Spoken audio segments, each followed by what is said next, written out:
Alright, so today we're going to talk about the fast Kalman filter and the BiQUAD +FIR2 filter that is going to be in the upcoming release candidate for Betaflight 3.3.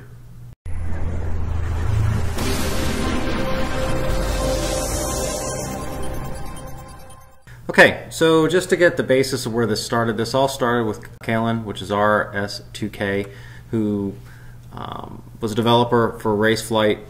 There was some hubbub, whatever. He split away somewhat and made his code available for the Kalman filter, open source for implementation, and started this thread for people to test it in Betaflight.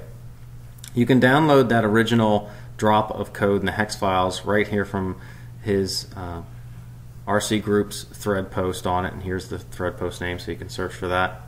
But honestly, I believe those are old. Those aren't the latest and greatest, since they do have a build date. It looks like either December 1st or January 12th. I get confused. I don't know if he's English or not. But nevertheless, the Jenkins build numbers are more up to date, it appears. So what's Jenkins? So let's just slide over there. If you go to this link above, Jenkins is essentially the engine that builds the Betaflight code, or is the repository for it, that for the code that is on the GitHub site, which is the repository for the source code for Betaflight. So you can see it builds a couple times a day. Here you can see the release candidate 3.3 RC1 was just released today at 12. And if you search for build 52, that had the fast Kalman filter enabled in it. So if I click on that and I go to that page display and I hit the build artifacts, then I can hit object, and then I can find my board, my target, download that, and then in Betaflight you would pick load from local, which I'll show you in a minute, instead of loading from the website, or for it to download it from the website. If after build 521 the developers switched to a different filter type, which is called the BiQUAD RC+FIR2 filter, or you'll see it sometimes referred to as BQRCF2 filter. And the reason for that is they started looking at the mathematics on it and started realizing that the fast Kalman filter was really just a first order filter, and it didn't appear mathematically to have that much magic. So to get and look at that conversation yourself, you can go to the GitHub site and go to this post under pull requests, and you can go to the fast Kalman gyro implementation and parameters groups and take a look at that. It really started right here with this gentleman introducing some of his observations and so on and so forth. So take a look at that if you'd like. And essentially what the outcome of that was, if you're looking at the Bode diagram, which really maps the attenuation in decibels, because it's essentially noise, it's just like sound. We're dampening that with these filters. It maps the fast Kalman filter on top of the existing PT1 and BiQUAD filters within Betaflight. As you can see on the attenuation graph up top and then the latency graph down below, which has phase degree of latency, that the fast Kalman really maps right on top, very similarly, to the PT1 filter. So, and it doesn't take near the processing power. So is the magic just because it's two PT1 filters, or basically first order filters on top of each other, or in use in series? Is that really the magic? Because we can do that with just two PT1s with far less processor utilization and a lot easier to set as well, which we'll talk about in a minute. So that's what kind of kicked off the development to switch to a different filter type. Both filter types are still in the code, but after build number 521, the BiQUAD RC+FIR2 filter is enabled and the fast Kalman is disabled.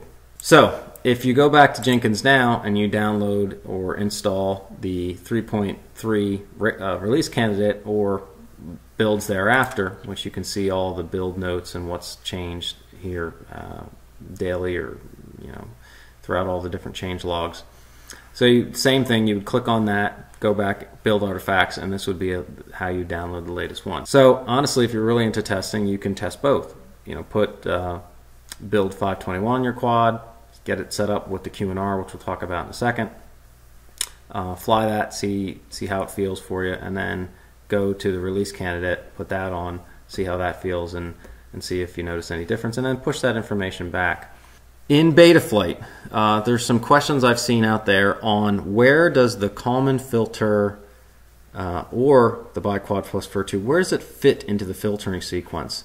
So let's go ahead and go into the beta site, the Betaflight repository on GitHub, and let's go take a look at it. So if you go into there, go into the source code, we're going to go into main, and then we're going to go down to sensors, because we're going to be looking at gyro.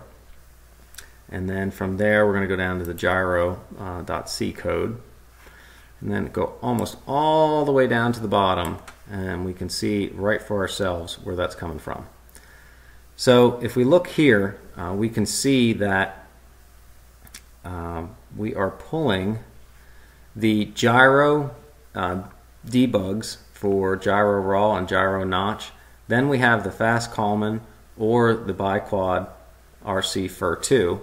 And then we go on to the dynamic notch filter with the FFT debug. So let's put that in a pictorial diagram. I published this a while ago on Betaflight 3.2. So where is this new filtering? This new filtering is right in here. So you can see if you want to look at your scale gyro noise prior to the new filtering, you'd be looking at your debug notch. After it, you'd be looking at your debug FFT.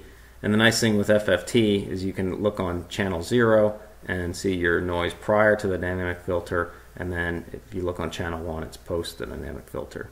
And the static notches, if you have those enabled, you could look at, if you do have these enabled, you could look at debug mode equal gyro to then set your low pass filter frequency.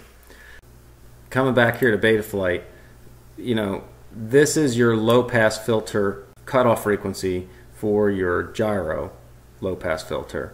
So you'd say to yourself, well, where do we look at what the gyro low pass filter is?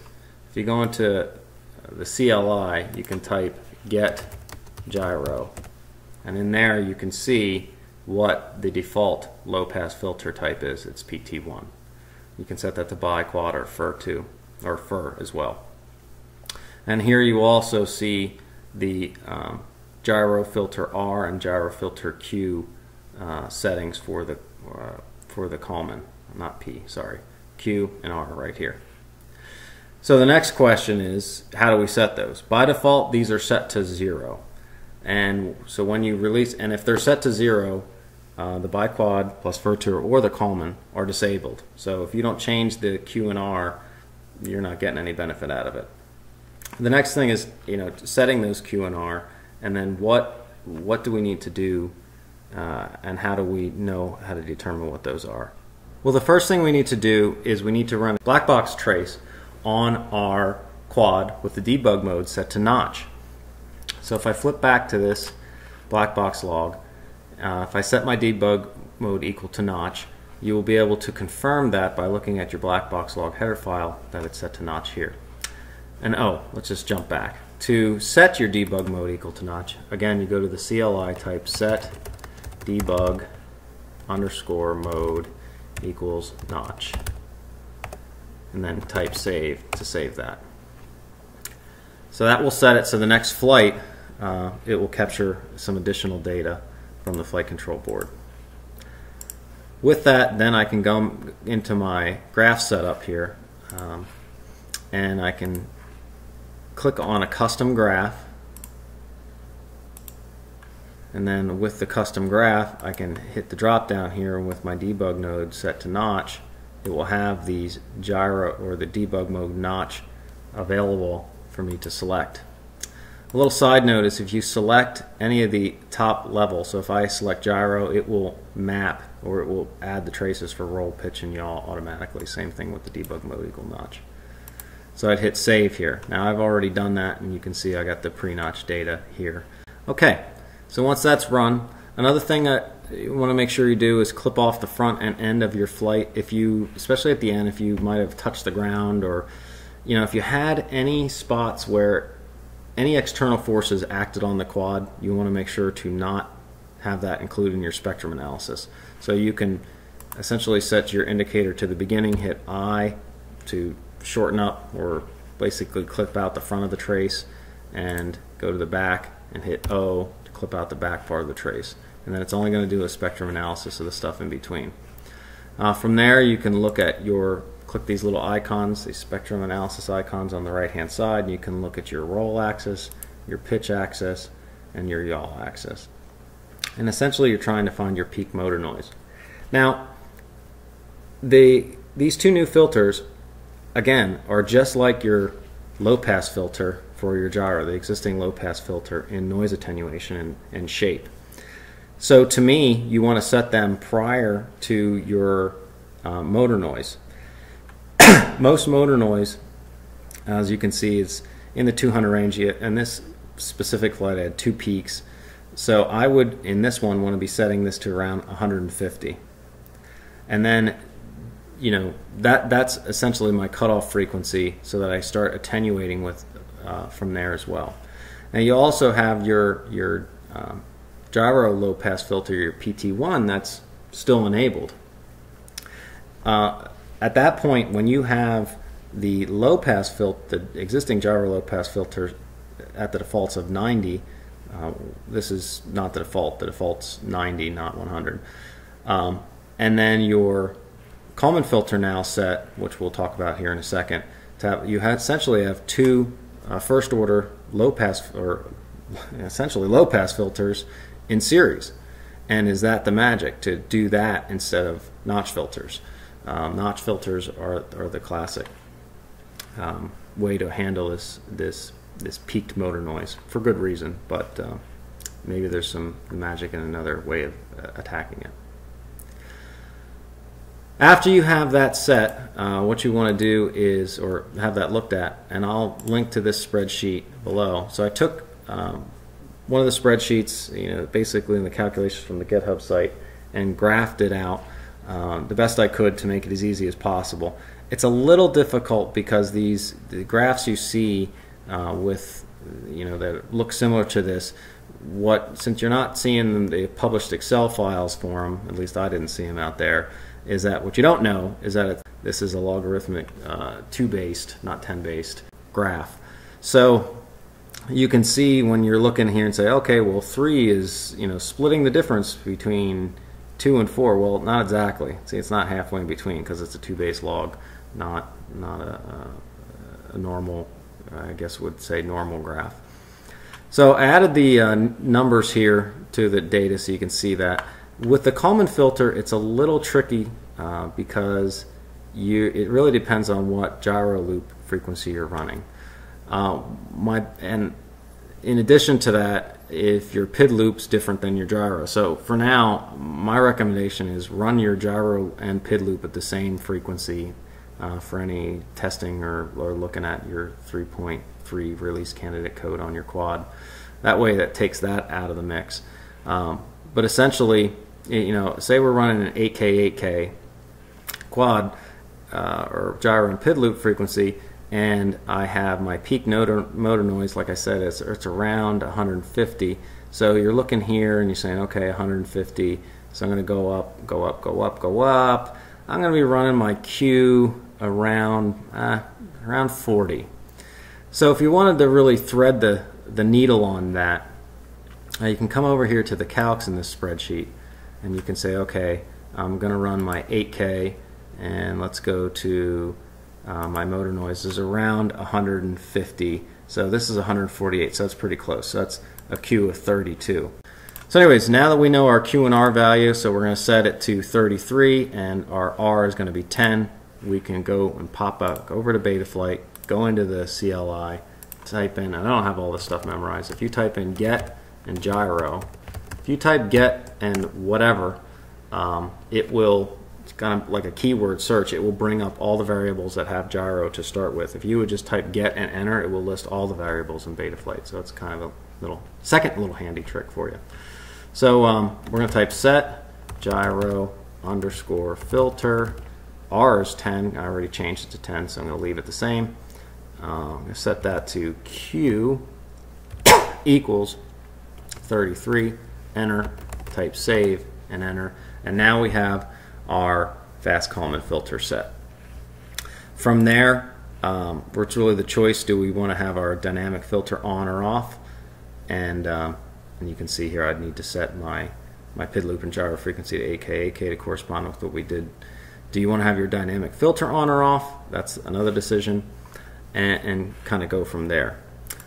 One thing I did want to touch on with this is, all this new filtering is great. I think we maybe, see some magic, but it's still filtering, nevertheless, that has associated latency. So the best rule of thumb is to fix the mechanical problems that are causing all this motor noise. I'll link to this guide I tried to put together that talks about the best steps that I think to attacking motor noise. And the first 4 steps is not adding filtering. Replace your props if they're all bent and beaten up. Check your motor for noise. Maybe you have a bad bearing or a bent shaft that you're not even noticing. There's a little video on some tips on how you can check for motor noise. Soft mount your flight controller. Soft mount your motors. Go through those steps first if you're having noise issues. Don't just try to cover all that noise up with all this filtering, because no matter how great any of the filtering is, it still adds latency, period. Then we get down to even reducing your PID loop frequency. Instead of running the fastest 32K PID loop frequency, if you've got a lot of noise and you have to dump tons of filtering on top of that, it's not worth it. The latency on filtering is way higher than any PID loop gains you're getting. So take that into consideration. And then we talk about notch filters and setting up your filter sequence. So essentially, if I come back to Blackbox here and look at what we just did, we now have a gyro low-pass filter, the PT1, set at 100 Hertz, and then we just now set a new low-pass filter, essentially a first-order filter, right here at around 150. So that's starting from here, and it has the noise attenuation profile as shown here. In this graph, this is 100. 10 to the second power is 100. 10 to the third power is 1,000. So this is the noise dampening profile. Again, a logarithmic graph, so keep that in mind. This is the noise dampening profile for 100. So now we have that same profile. We just shifted it up to 150. So this is 200. So we just shifted it up to about here. But then notice the latency. Phase shift corresponds with latency. So the BiQUAD filter is twice the latency of the PT1 filter at a 45-degree phase shift versus a 90-degree phase shift. So your Kalman filter, if you're adding these 2 filters on top of each other or in series, so say you set them both at 100 Hertz, essentially you're getting a BiQUAD filter, because it's running the noise through a filter which has latency, then doing it again, it's going to double up to be a BiQUAD filter. So you could just, I would surmise you could just set your low-pass filter to BiQUAD instead of PT1, and then don't worry about the fast Kalman or this new BiQUAD plus FIR2. Now, from what I understand, the FIR2 part is the end of the filter has a different profile, more like a FIR filter, which is not even shown on this graph. But like I said, that's still in development, and things could change here.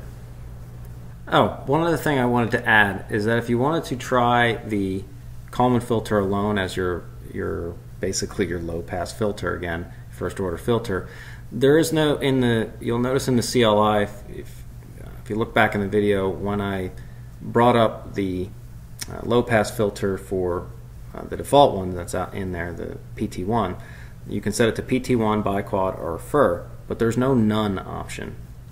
So to set it to none, there's one option, and there may be 2. I'm not sure about the second. Let me go into the second first. I'm not sure if you set it to 0 for your low pass filter. With many things in Betaflight, if you would go in and set this to your low pass filter right here, if I go into filter settings and I would set this to 0, that would disable it, just like the same thing it does for the notch filters. But anyways, give it setting that to 0 a shot and see if that is better or worse. Obviously, with anything, when you're messing with this stuff, it's a release candidate, so be extra cautious with your quad and always check your motor temperatures within a couple seconds of flying, just to make sure your motors aren't overheating, and keep a tight eye on your black box logs for motor vibration. Okay, well, I think that's it. If you are not subscribed to this RS2K group and you're going to test out the Kalman filters, I would definitely do that and keep track of that. There's a lot of good information and people's experiences are getting put on there.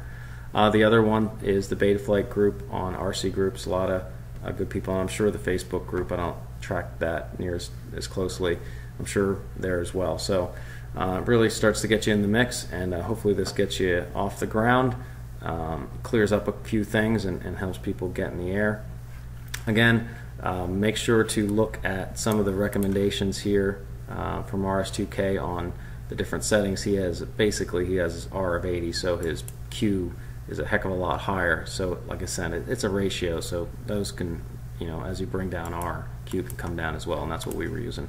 But some of the other settings he has in here, he is keeping BiQUAD, or the gyro low pass filter, the PT1 low pass filter, to set that to 0 or disable it. He is changing his D term low pass type to PT1, which is something that's been around here with the advent of the dynamic notch. So that's one thing he's implementing, but I don't see anything in here where he's turning off that PT1 filter. So be cautious if you're going to experiment that one. Do that. Just make sure you don't smoke a motor. A few moments later. I did want to note that as of yesterday, the release candidate for 3.3 was published.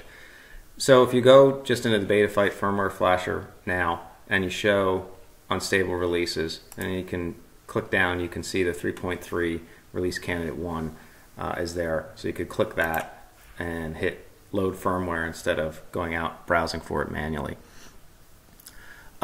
Do note that if it's on an F4 board, it'll be everything we just talked about, but F3 boards do not have any of this new filtering enabled. So if I go to Omnibus, for example, which is for an F3, I can install 3.3, but when I look for the gyro, filter, Q, and R values, you're not going to see them. They're not enabled. It has to do with ROM space. Essentially, the firmware is hitting up against the amount of space available on F3 boards at this point. Also, on an F4 board, if you want to run 32-bit gyro sampling, you may need to overclock your CPU. There's a variable that's CPU overclock. If you type get CPU, you should be able to see that variable and you can turn it on or off. Obviously, any overclocking, be cautious. If you're in a hot climate, you could overheat your CPU. It would hit the temperature detection threshold and shut down, which would be bad in the air. So be cautious with that. With any of this, the adage of when you're on the bench and you're setting up your filtering and your sampling frequencies, you want to keep your CPU utilizations, I don't know, anywhere from 30 to 40. I wouldn't push to the high 40s. It would be kind of maybe to the low 40s at best, but in the 30s somewhere or below. Finally, and a lot of times in this video I said Kalman filter, but really with the release candidate 3.3, you're not getting the Kalman filter math, you're getting the BiQUAD plus FIR filter. So the mathematics are showing or are said to produce the same result. Some plots are being completed right now. So everything with setting your Q and R, it's the same for both filter types. If you want the Kalman, you would have to download manually the build 521 or earlier, I would just do 521, that's the latest. But if you download the release candidate for 3.3 or any of the builds subsequent to build number 521, you would be getting the BiQUAD plus FIR2 filter, and everything that we walk through in this video is the same for either one. All right, everybody, thanks again, and I hope this helps.